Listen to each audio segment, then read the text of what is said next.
Baik,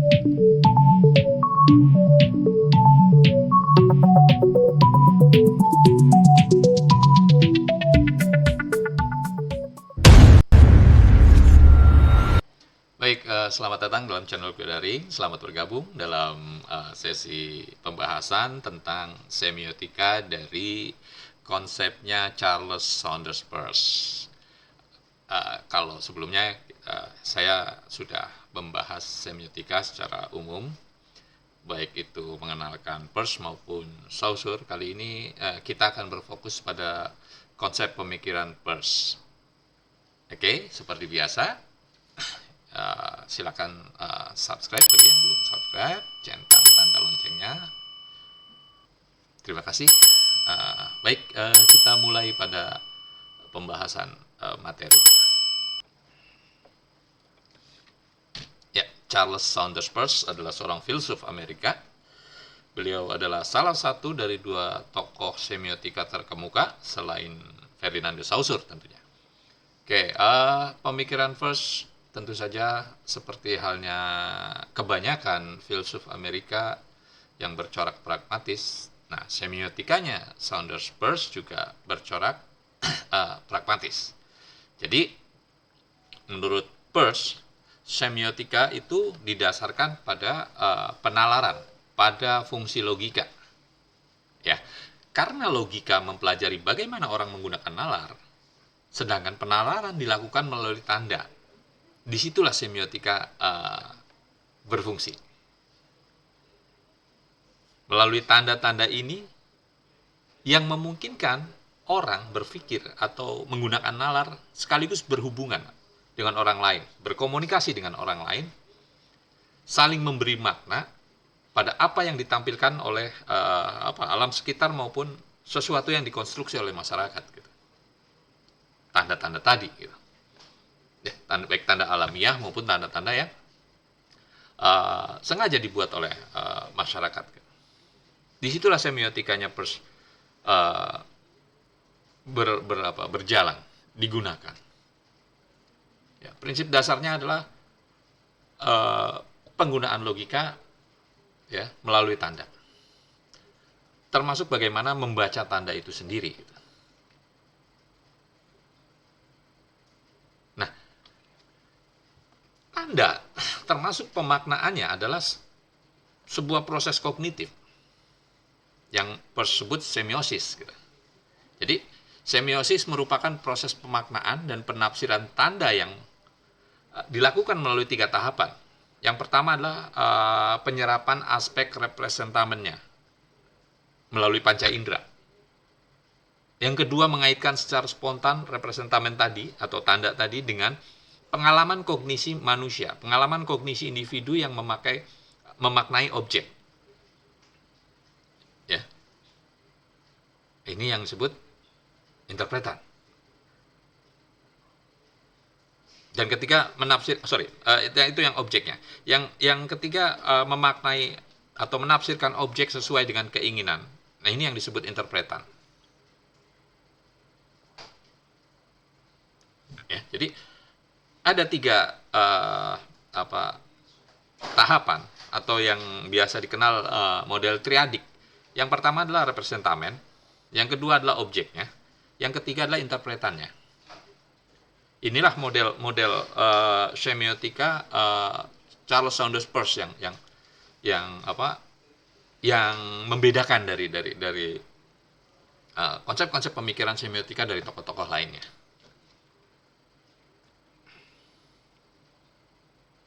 Nah, tanda sendiri bagi Peirce adalah sesuatu yang bagi seseorang mewakili sesuatu di dalam beberapa hal atau kapasitas tertentu. Jadi, tanda itu mewakili objek. Kursi adalah mewakili sebuah benda atau objek dengan bentuk tertentu. Fulan adalah tanda mewakili objek seseorang. Jadi tanda menuju pada seseorang yang artinya menciptakan di dalam benak orang tersebut tanda yang sepadan atau memungkinkan juga tanda yang lebih sempurna. Tanda yang tercipta tersebut dinamakan interpretan dari tanda yang pertama atau tanda mewakili objek. Ya, itu yang dimaksud oleh Peirce tadi. Nah, sedangkan makna menurut Peirce adalah terbentuk melalui interaksi antara tanda atau representamen, objek, dan interpretan. Ya, interpretasinya, penggunaan tandanya. Artinya, makna bukanlah sesuatu yang inherent atau melekat atau terkandung dalam tanda itu sendiri, melainkan terbentuk melalui proses interpretasi dan penggunaan tanda dalam konteks tertentu. Ya, jadi tanda itu makna dari sebuah tanda itu disematkan oleh kita, oleh manusia. Kalau kita melihat warna merah gitu, makna merah berani itu kita yang menyematkan, kita yang memasukkan, bukan inherent muncul dari warna itu. Karena pada konteks berbeda, pada ground, nah ini ground menjadi sesuatu yang harus di highlight dari pemikiran Peirce ini. Ya. Begitu groundnya beda, konteksnya beda, makna dari warna merah bisa memiliki interpretasi tanda dari warna merah bisa memiliki makna atau interpretasi berbeda.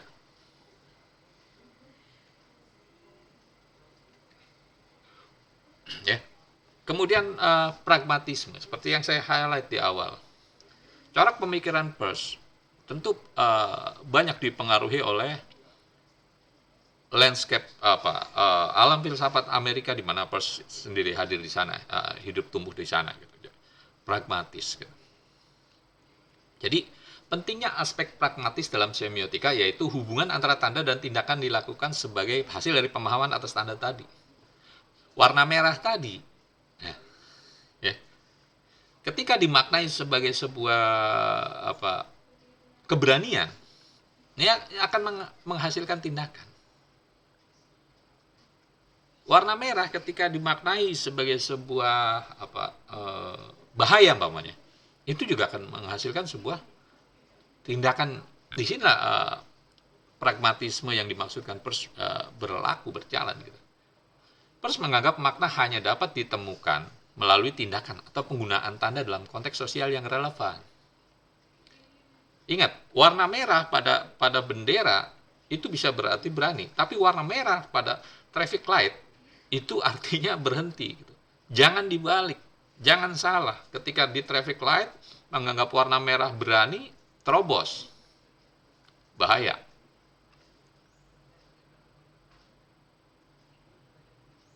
Oke, nah, ground. Konsep ground ini menurut Peirce adalah sesuatu yang merujuk pada konteks atau latar belakang yang membentuk interpretasi atau makna dari satu tanda atau representamen tadi. Ground merupakan salah satu dari 3 unsur penting dalam proses semiosis selain tadi representamen dan objek atau referan. Ya. Dalam setiap memahami sebuah makna pada sebuah tanda, kita harus merujuk pada groundnya, konsep groundnya. Bisa jadi tanda yang sama memiliki konteks makna yang berbeda ketika groundnya berbeda. Gitu.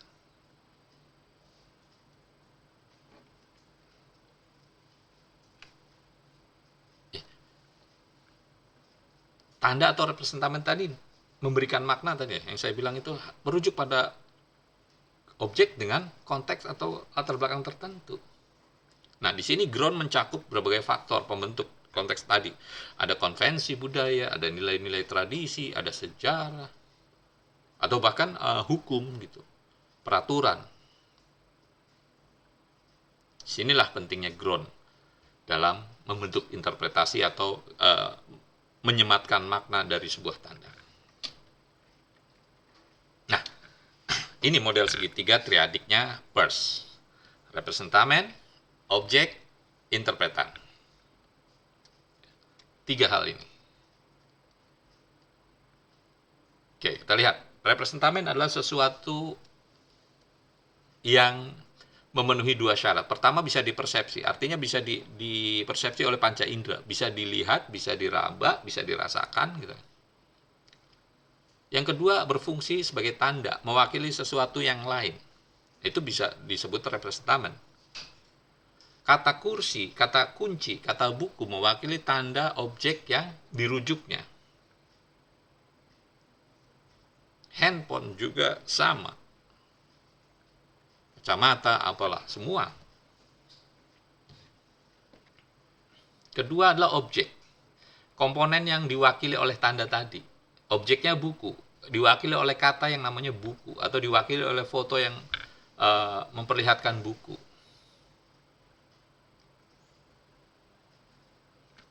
Ketiga, interpretan. Interpretan adalah arti atau tafsiran. First juga kadang menggunakan signification, interpretation, significance, dan sebagainya gitu. Nah, kita lihat pada contoh yang diberikan oleh Prof. Ada foto pohon. Ya, objeknya foto pohon gersang. Konsepnya tentang pohon. Representamennya konsep pohon tadi. Interpretannya adalah pohon gersang.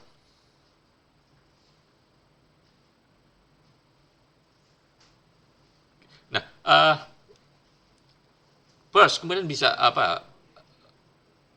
analisis pada sebuah objek yang menggunakan konsep semiotikanya. First, kemudian kita bisa melihat pada level berikutnya, umpamanya objek tadi adalah hutan kering, bisa dimaknai sebagai foto hutan kering gitu. Representamennya pohon gersang. Interpretannya kemarau. Atau foto tanah tandus. Interpretannya representamen kemarau, interpretannya cuaca ekstrim, dan seterusnya. Tergantung pada ground, gimana kita menggunakan menafsirkan ini. Oke, kita contoh yang lain. Bunga mawar, objeknya bunga mawar.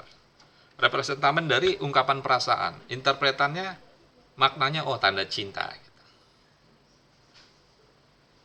Atau pada ground yang lain, buket setangkai mawar tadi. Representamen tanda cinta, interpretannya Valentine's Day gitu. Atau pohon mawar, Valentine's Day, interpretannya pecinta pohon mawar. Begitu pula pada gambar gedung. Objeknya gedung. Representamen dari kampus. Interpretannya tempat mahasiswa belajar. Bangunan kelas. Interpretannya calon sarjana. Terusnya kita bisa menggunakan triadik ini secara berjenjang. Oke.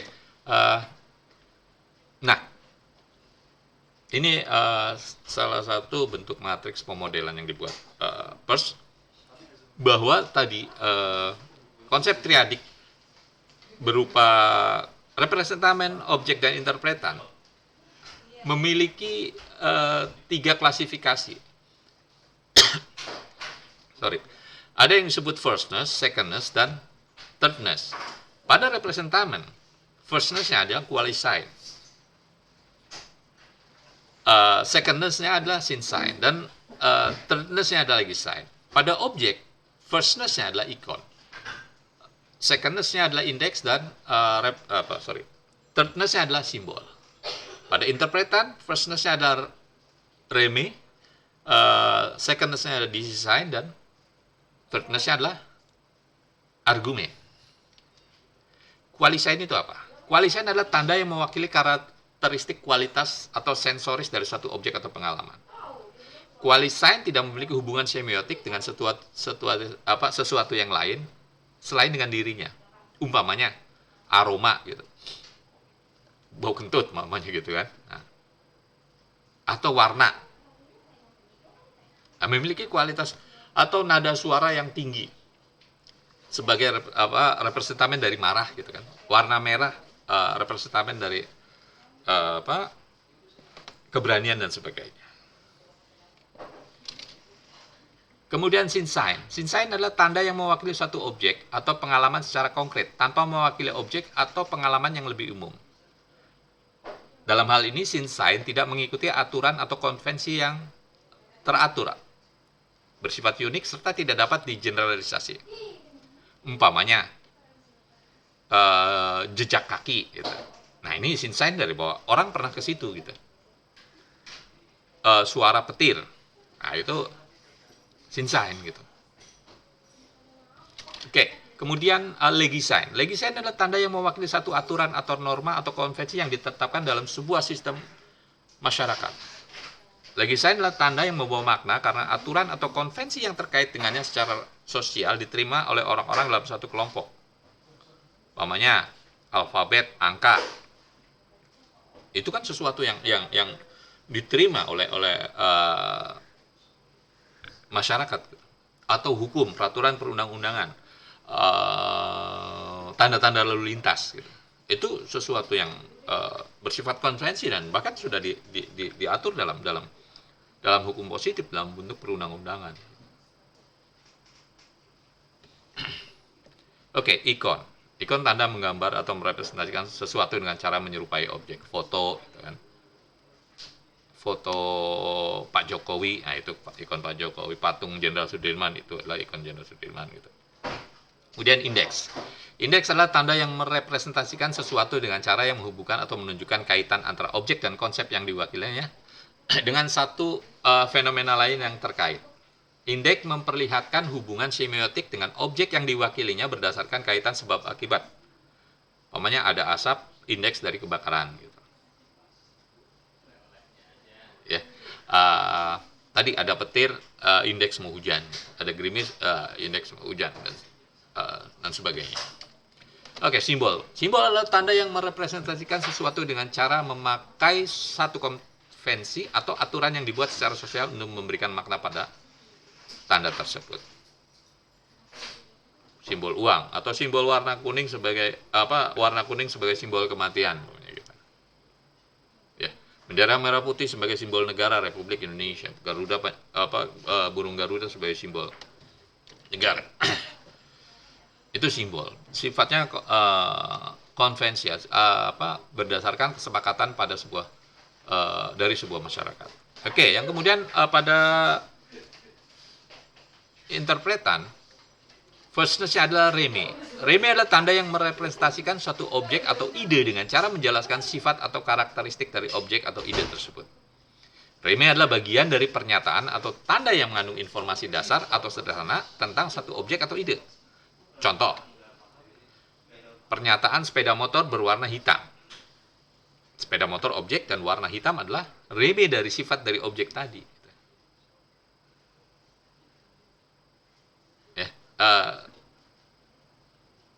Fulan mahasiswa yang cerdas. Nah itu. Fulannya adalah objek, mahasiswa yang cerdas adalah reme dari sifat objek tadi. Kemudian design adalah tanda yang mengandung perintah atau instruksi untuk melakukan suatu tindakan atau memutuskan suatu hal. Design biasanya digunakan dalam situasi di mana suatu keputusan harus diambil dan tanda tersebut memberikan petunjuk atau arah apa yang harus dilakukan. Tanda merah berhenti pada lampu lalu lintas, tanda tekan tombol atau tanda petunjuk jalan, tanda panah gitu, toilet ke arah mana gitu dan sebagainya. Itu design. Oke, berikutnya ini argumen. Argumen adalah tanda yang digunakan untuk mempengaruhi pemikiran atau tindakan orang lain dengan memberikan alasan atau bukti pendukung suatu pendapat atau klaim. Ya. Argumen dapat berupa serangkaian tanda yang menggambarkan suatu argumen secara lengkap atau dapat berupa tanda tunggal yang mewakili keseluruhan argumen. Iklan biasanya dengan testimoni pelanggan untuk meyakinkan orang kan membeli produk gitu. Ya. Beli sekarang besok harganya naik gitu. Itu bagian dari ini. Oke, jadi setiap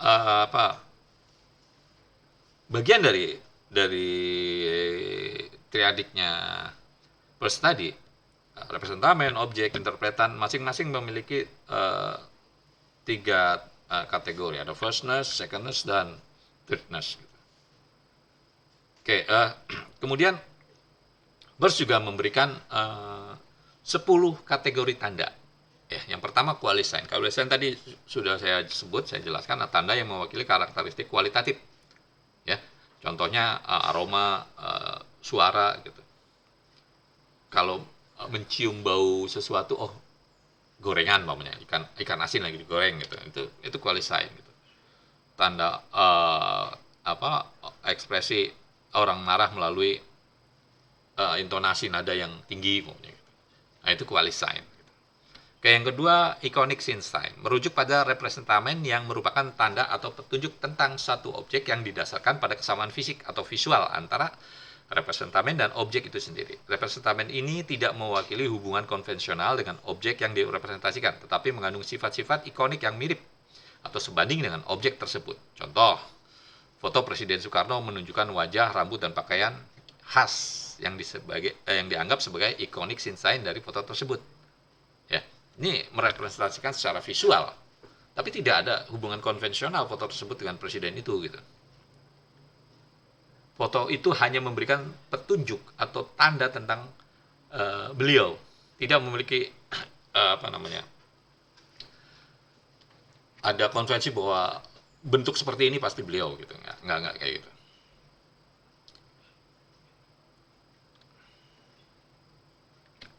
Oke, kemudian rematik indexial sign, tanda yang berkaitan dengan pengalaman langsung di mana keberadaannya disebabkan satu hal. Misalnya, jalur rawan kecelakaan dipasang tanda tengkorak, daerah rawan gempa kasih tanda gambar dengan longsoran tanah gitu, atau daerah yang banyak orang tenggelam gitu dikasih tanda bahaya warna hitam gitu. Ini rematik indexial sign. Kemudian design sign adalah jenis tanda yang semiotik, tanda semiotik yang terdiri dari dua elemen saling terkait. Ya, terdiri dari dua representamen yang saling terkait dan tidak dapat dipecah menjadi dua tanda yang terpisah. Tombol dan lampu maunya gitu. Ini representamen saling terkait gitu. Keduanya harus hadir bersama-sama dalam sebuah tanda yang lengkap. Kemudian iconic legisign, yaitu tanda berupa perintah yang menginformasikan norma, rambu lalu lintas, dilarang merokok, dan sebagainya. Oke, reme indexial legisign, yaitu tanda yang merujuk pada objek tertentu. Gambar toilet menunjukkan ikon laki-laki dan perempuan. Ini untuk laki-laki, ini untuk perempuan gitu. Kemudian desain indexial legisign, yaitu tanda yang bermakna informasi dan menunjuk subjek informasi. Contoh, tanda lampu merah, lampu berwarna merah yang berputar di atas ambulans gitu. Wah, ambulans itu dalam kondisi